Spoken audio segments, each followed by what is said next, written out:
Okay, so we see on the grid a triangle P. And what do we have to do with that? Well, it says enlarge shape P by a scale factor of -1/2 with a centre of enlargement 0, 0.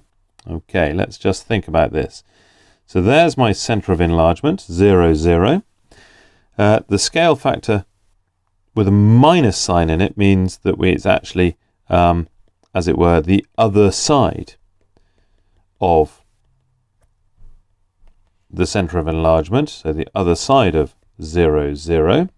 Okay, and the scale factor of 1/2 actually means it's getting smaller. Doesn't sound like an enlargement to me, but that's okay. All right, so that is the scale factor. Right, so let's see how that works. Well, we want the triangle to be half the size, so what we do is we start at any corner we like, and we draw a line through the centre of enlargement. Oops, that's supposed to be a straight line. There it is. And half as far again out the other side.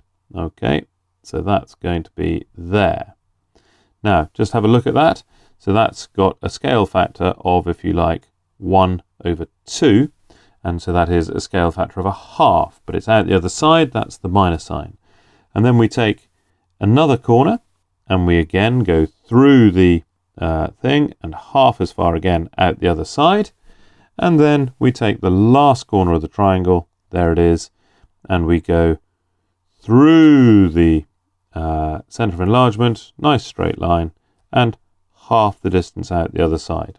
Again, so if I look at that distance there is half the distance.